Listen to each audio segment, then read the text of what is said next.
আজকে আমাদের গন্তব্যস্থল শাওনের গ্রামের বাসা। কোয়ালিটিফুল দুধের জন্য এই জায়গাটাই হচ্ছে বেস্ট, তার জন্য আমরা এখান থেকেই দুধ ক্রয় করি। চলুন ভিতরে যাই। তো আগের দিন এই দেখো, তোমার কাছে এটা মনে হতে পারে যে এটা মধু জমি গেছে, হ্যাঁ এটা ভেজাল মধু, কিন্তু এইটি এমন একটা মধু, এই মধু তুমি সহজে কোথাও পাবাই না, কারণ এটা হচ্ছে ক্ষুদ্র মৌমাছির মধু। আমি এক জায়গা থেকে নিজে পাই নিয়ে আসছি, এটা আমার জন্য, এটা কারোর জন্য না। ও আচ্ছা, আর এইটা হলো আমাদের। এটাও আমার, বুঝতে পারিস, কিন্তু এখান থেকে তোমার দিলাম। এটা কি? এটা তো এমনি মৌমাছির মতো, তাই না? দুটোই মৌমাছির মতো। এটা কি হাফ কেজি আছে, তাই না? তাহলে একটা ছোট বোতল দাও না। এটা তুমি সহকারে নিয়ে যাও। সহকারে নিয়ে গেলে আমি সীমান্ত দেবো কিভাবে? তুমি ওখানে নিয়ে যাও, আমার এখানে কোনো বোতল নেই, তুমি ওটা নিয়ে যাও। আমাকে টাকা পয়সা দেবো না কয়ও? এটা বলবো না, সমস্যা নেই। আর দুধের কয় টাকা দেবো ওইটা একটু দিয়ে যায়। সন্ধ্যায় তো আসতেইছো, ইফতি ফোন দিছিলাম, ইফতি তো আসতেছে। আসতেছে? হ্যাঁ, তোমরা তিনজন আসো। এগুলো ঢাকায় চলে যাচ্ছিলে, বুঝছো?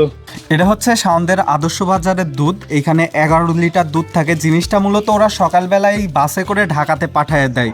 ওদের মূল ব্যবসাটাই হচ্ছে ঢাকাতে, ওরা ঢাকাতেই দুধটা সেল করে। আর এইখানে আমাদের এই যে মধু, এই মধুটা হচ্ছে শাওনের খাওয়ার মধু আর কি। ও অন্য কোনো মধু পায় নাই বলে ওর খাওয়ার মধুটাই আমাদেরকে দিয়ে দিচ্ছে। আমাদের আরো মধু দরকার ছিল, কিন্তু এখন আমাদেরকে হাফ কেজি দিচ্ছে। আমরা এই বড় বোতল থেকে ছোট একটা বোতলে দুধটা ঢেলে নিচ্ছি।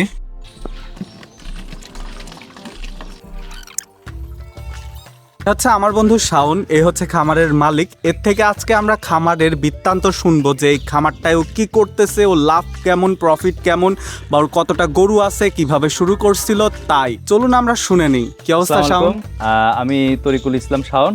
আমার বাসা কুষ্টিয়া কুমারখালী বানিয়াকান্দি গ্রামে। তো এখানে আমার একটি প্রতিষ্ঠান চলছে যার নাম শাওন এগ্রো। আমাদের নিজস্ব একটি ওয়েবসাইট রয়েছে আদর্শ বাজার। এই আদর্শ বাজার ওয়েবসাইটে আমাদের সমস্ত প্রোডাক্ট ওঠানো হয় খামার রিলেটেড। বাদ বাকি কথা আমরা আস্তে আস্তে খামারের মধ্যে যাইতে চল আমরা খামারের ভিতরে যাই। এগুলো মূলত কি জাতের গরু? আমার খামারটা আসলে মূলত শুরু হয় আজকের থেকে বছর 3 আগে। তো সেইখান থেকে এই খামারের পথ চলা শাওন এগ্রোর। তো এইখানে আমাদের এই পাশে আমাদের কিছু গাভী গরু আছে, যেটা হচ্ছে হলস্টিয়ান ফ্রিজিয়ান, যে গাভীগুলা থেকে আমরা দুধ সরবরাহ করে থাকি আদর্শ বাজারে। আমরা শুরুটা প্রথমে করেছিলাম ফ্যাটেনিং দিয়ে, গরুতে ওইখানে মাংস উৎপাদন করতাম। তো পরবর্তীতে এর ধারাবাহিকতায় একটি জিনিসের সব থেকে যখন আমরা সমস্যার সম্মুখীন হলাম, যে একটা দুধ যদি আমরা বাজারে কিনতে যাই, আমাদের এই মফস্বল শহরগুলোতে এখানে প্রত্যেকটা লোকই ঘোষের কাছে জিম্মি, এবং তারা অধিক লাভে দুধটা বিক্রি করে আমাদের থেকেই, বা যারা গ্রামে গরু পোষে তাদের থেকে নিয়ে। পরবর্তীতে দেখা যায় যে দুধের গুণগত মান এবং কোয়ালিটি তারা মেনটেন করে না। এতে পরবর্তীতে মানুষ বিভিন্নভাবে প্রতারণার শিকার হয়। সেই ধারাবাহিকতায় আমরা আস্তে আস্তে গাভীতে যাই। তখন আমরা 3টা গাভী দিয়ে শুরু করি। পরবর্তীতে আস্তে আস্তে আমাদের এখন বেশগুলো গাভী আছে, এবং সেখান থেকে আমরা জাত উন্নয়নের কাজ করছি। আমার এই পাশে তাকালে দেখা যাবে এখানে আমাদের অনেকগুলো বাছুর আছে। এই বাছুরগুলো আমার নিজের ফার্মে, দিকে আসো। এখানে এই যে বাছুরগুলো আছে, এইটা সবই বাছুর, আমাদের ফার্মের বাছুর। এটার মা ওই পাশে আছে। এগুলা কি সব অস্ট্রেলিয়ান? এগুলা অস্ট্রেলিয়ান ফ্রিজিয়ান গরু। আর তারপরে আমার ওই পাশে কিছু কোরবানির জন্য প্রস্তুত করা আছে গরু, সেগুলো হলস্টিয়ান ফ্রিজিয়ান এবং শাহিওয়াল গরু আছে, যেগুলো আমরা মোটা তাজাকরণ করে থাকি। চলো আমরা একটু ওই পাশ থেকে ঘুরে আসি। আর আমাদের এখানে প্রত্যেকটা গরুরই নাম আছে, এবং তাদের খাদ্যাভ্যাস সমস্ত কিছুগুলো আছে। এখন আমাদের আসলে বিকালের টাইম, বলা যায় যে এটা অসময়ে আমাদের খামারের প্রবেশ। খামারের যারা আছে তারা এখন কাজ করবে, বিকেলে শিডিউলের যে কাজ থাকে সেগুলা পরিচালনা করবে। আমার এই পাশটাতে যে গরুগুলা রয়েছে, সেই গরুগুলো হচ্ছে কোরবানির জন্য প্রস্তুত হচ্ছে, এবং অন্যান্য সময় বাজারে মাংসের চাহিদার উপর নির্ভর করে আমরা এই গরুগুলা বিক্রি করে থাকি। এইদিকে আসলে দেখতে পাওয়া যাবে, তোমাকে দেখে মনে হয় ভয় পাচ্ছে সব গরুগুলো। এখন এখানে আমাদের কোরবানির জন্য এই যে শাহিওয়াল গরুটা আছে, এই পাশে আরো অনেকগুলো গরু আছে। এগুলো আমরা সাধারণত, কোনটা শাহিয়াল গরু? এই আমার সামনে যে গরুটা আছে এটা হচ্ছে শাহিওয়াল জাতের গরু। এটা আমি নিয়েছিলাম হচ্ছে তোমার বেশ কিছুদিন আগে। এরা আমার এখানে না, আমরা এখানে বাইরে থেকে সংগ্রহ করেছি। আর আমাদের ওই পাশে আরো দুটো শেড আছে, সেই শেডে ছোট সাইজের গরু রাখা হয়, যেগুলো পরবর্তীতে এখানে নিয়ে এসে আমরা মোটা তাজা করে থাকি। এদের খাবারটা মূলত কি দেওয়া হয়? এদের খাবারটা আমরা নিজেরা বিভিন্ন ধরনের সংমিশ্রণে তৈরি করে থাকি। যেমন বাজারে কিন্তু সব থেকে বেশি সমস্যা হচ্ছে ভেজাল। আসলে প্রত্যেকটা নতুন খামারি যারা আছে তাদের উচিত ভেজাল এড়িয়ে চলা। এর মধ্যে যদি লক্ষ্য করা যায়, এটা হচ্ছে ছাল। সাধারণত মানুষ গতানুগতিক ভাবেই খাওয়ায়।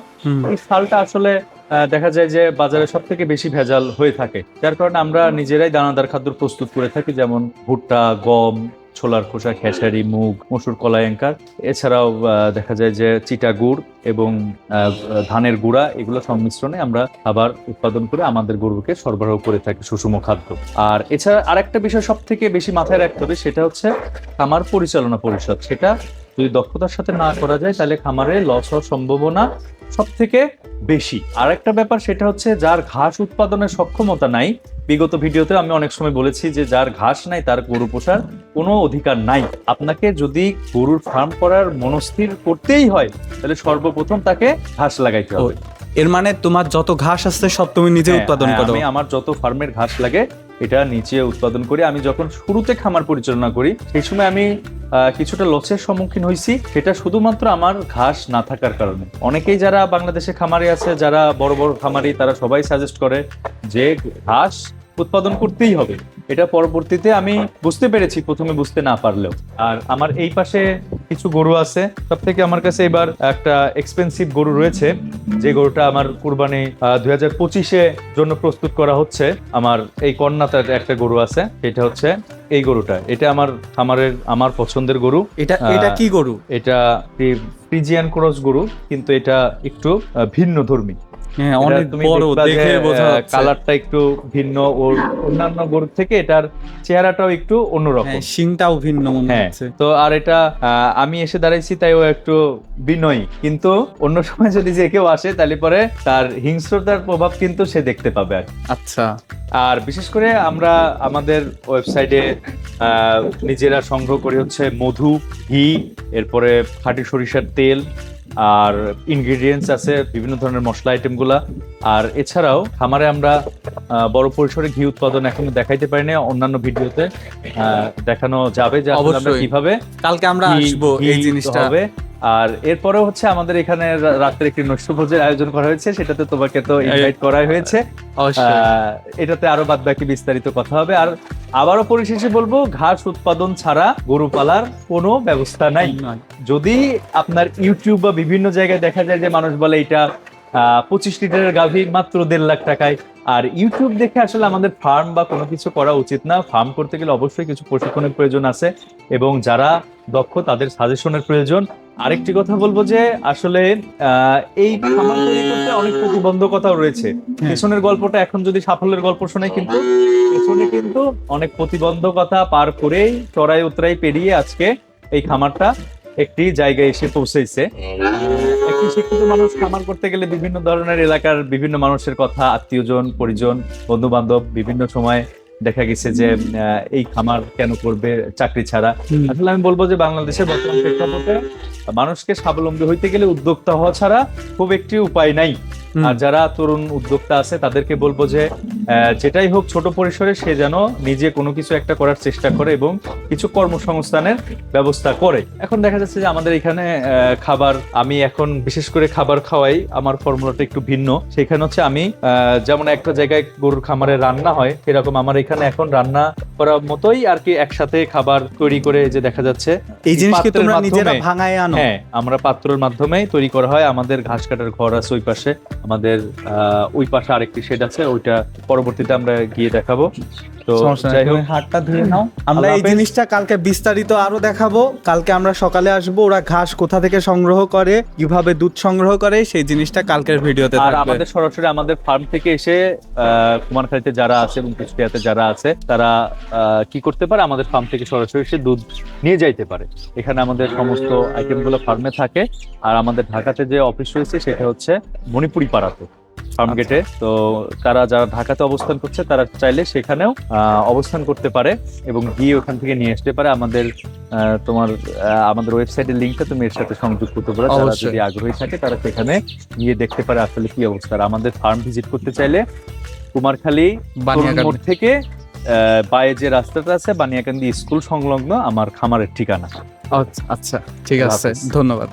আজকে আমাদের খামার দেখা শেষ। আমরা মূলত সন্ধ্যায় আমাদের একটা পার্টি আছে, সেই পার্টিটা করব। তাছাড়া কালকে সকালবেলায় এসে বাকি ভিডিওর পরের অংশটা দেখাবো যে এইখানে আর খামারে ওর কি কি কাজ করতে হয় আর কেন এই জিনিসগুলা খুবই ভালো, অথেন্টিক। তারা আল্লাহ হাফেজ, দেখা হবে পরের কোনো ভ্লগে।